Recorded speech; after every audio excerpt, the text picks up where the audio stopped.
very low number.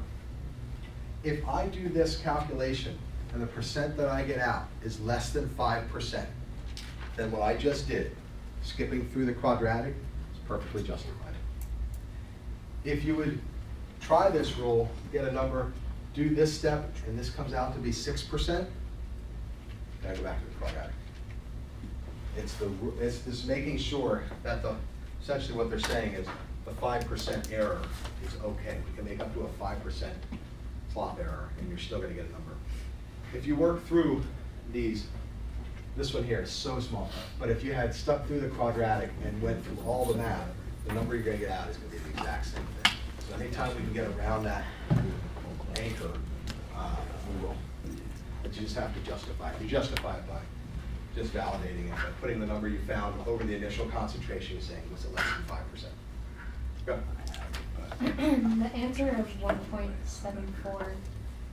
I mean, I understand it would still be the same, but it just doesn't make sense. If you're dividing it by 0.1, that would just move the decimal point. Yeah, all it's doing is finding out the percentage of the change. This is saying the percentage of the change from the start is much less than 5%, so that I didn't have to go back and do all this math. That's all it's saying. It's just saying, was it close enough? It's a justification. Up to 5%, even when you sit right at 5%, if you do this and you get 5.00%, the difference between the number you would get doing the shortcut and going through all the quadratic is usually at the second decimal place. It's like, instead of getting 1.67, you get 1.68. Well, yeah, I understand that. I'm just saying the math doesn't look great. Because if when you divided something by 0.1, you just moved the decimal point. Where did the point some 4 come from? The 1.67. Let me just make sure something. I mean, it comes out the same anyway, below 5%. It comes out 1.67. Times 10 to the negative 6. Yeah. I mean, it's the same thing. Did I? It's just. Yeah, no, I screwed something up. The number's right, it's the front that's wrong. If I take 1.67 to the 7th, divided by 0.1, divided by 100. Yeah, it should be 1.67 there, not 174. That's what it is. 1.67. You still get the same answer. Yeah, the same. The thing is, this tells you that that number as a percent, as long as that's under 5, you didn't have to do the long math. That's the thing. It's not, there's nothing that's being found there other than I don't need to do the math. That's all we use. Anytime that you can get out of quadratic, take a look and give it a shot. It's worth it. It's worth the effort. There are times that simply you can't. And you'll know that looking at the problem. If you get a K value that's 90 or 100, you'll get out of that. There's nothing you can get out of that. But if you can, give it a shot. You'll see later in chapter 16, we do almost every problem.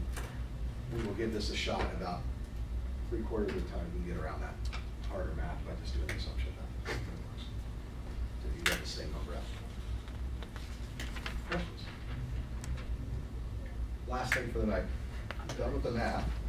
Let's look at the Ch15pt6. The Ch15pt6 came up with a common idea that just because we have equilibrium doesn't mean we can't get disturbed. It's called disturbance of equilibrium.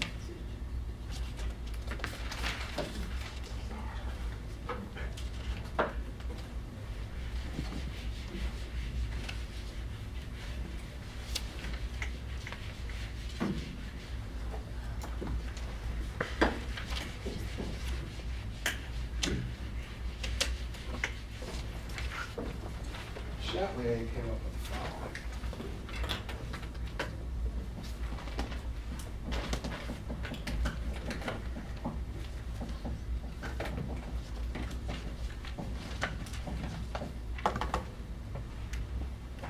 There are 3 ways.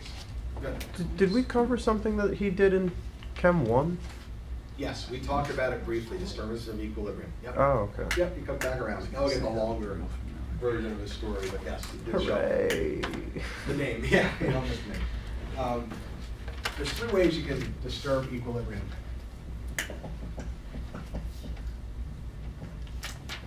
We can change the concentration. I'm sorry. we can change volume or pressure or change temperature. And the three things we can do to equilibrium to affect it. Let's take a look at what happens. I'm going to do it in a line of an example versus writing all these rules, because sometimes it's easier to see from an example than it is to see from writing out 30 rules that went with this mechanism. If we're given a reaction,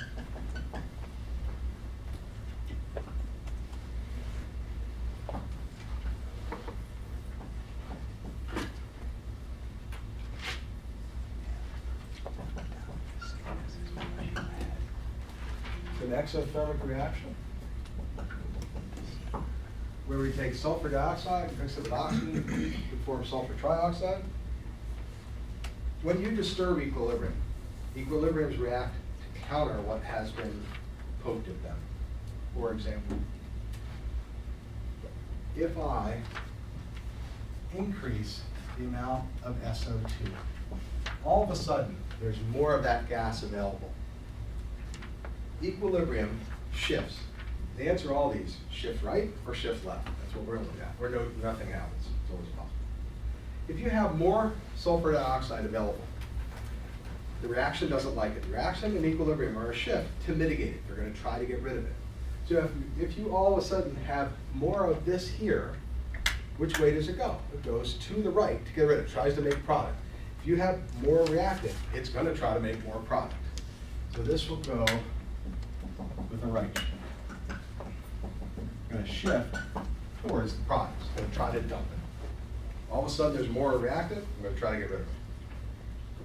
Let's say in the reaction, if we increase more, we have all of a sudden more of the SO3.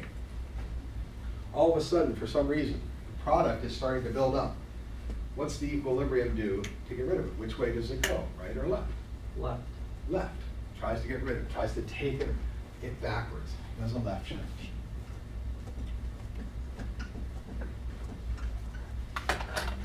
So concentration effects of equilibrium are wherever side they show up on.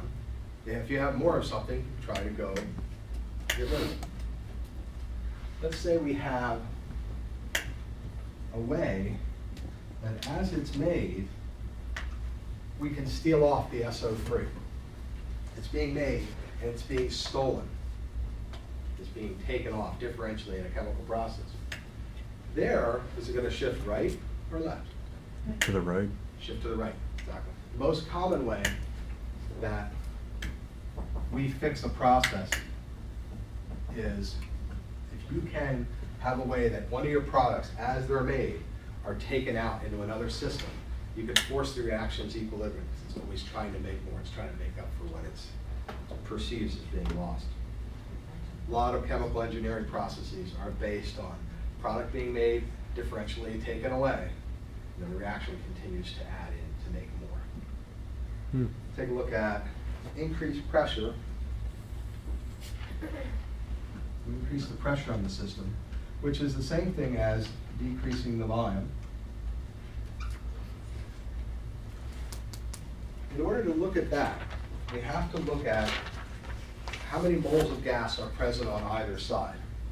On this side, everything's in the gas phase.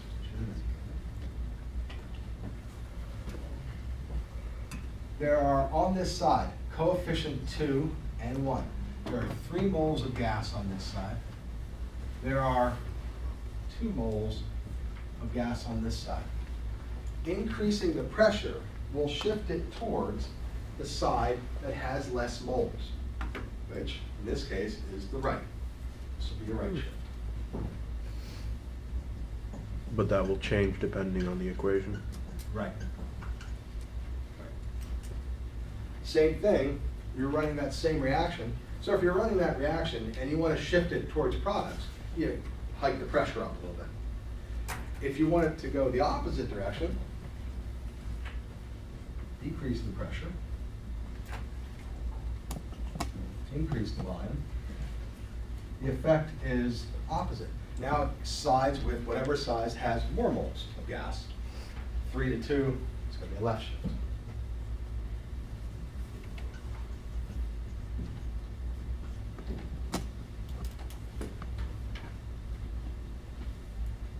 Take a look at the next thing, temperature. We talked about concentration, volume pressure, temperature. Talk about if we increase the temperature.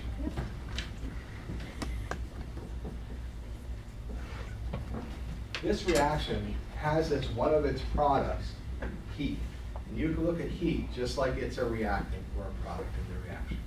All of a sudden, you have more heat. Heat is over here on the product side. You have more of this all of a sudden. Which way does it react? Get rid of it. Goes left, goes back. Shift left. Conversely, decrease the temperature, get a right shift. That's the same principle as just if the heat was on the left side of the reaction, adding more heat would increase the reaction, Exactly, correct? exactly. Okay. Yep. That's why it tells you for an exothermic reaction, it's often better to decrease the temperature a little bit. It'll work better. The final thing they may ask you, and this is exactly the problem, this problem comes in the back book. They give you a reaction, they give you all these scenarios. Let's say that you force it to go a direction it may not want to go by altering some of the parameters, concentration, volume pressure, temperature. Or at the same time, they can be used to halt an equilibrium, to pull something back, to not allow a reaction to get out of hand.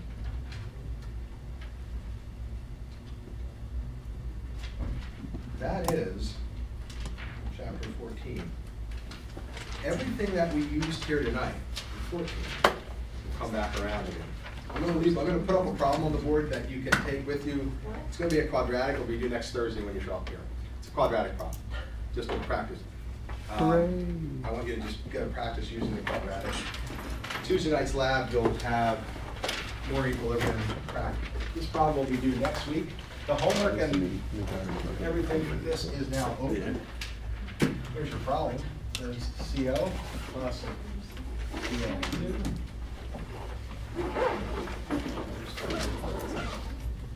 CO2 gas. The Kc for this is 2.55. CO has an initial concentration 0.15. Cl2 has initial concentration 0.175. To find equilibrium concentrations in all species. It's quadratic because you can see the K value is very high. That will be due next Thursday night when we meet up. We'll start up next week in chapter 15, acid base. Same equilibrium problem, we just have to learn about acids and bases before we do it. That's all I got for you. For the exams, I have almost everything done. Send me an email. Tonight, tomorrow, I'll have everything tallied so we can start to take a look at it.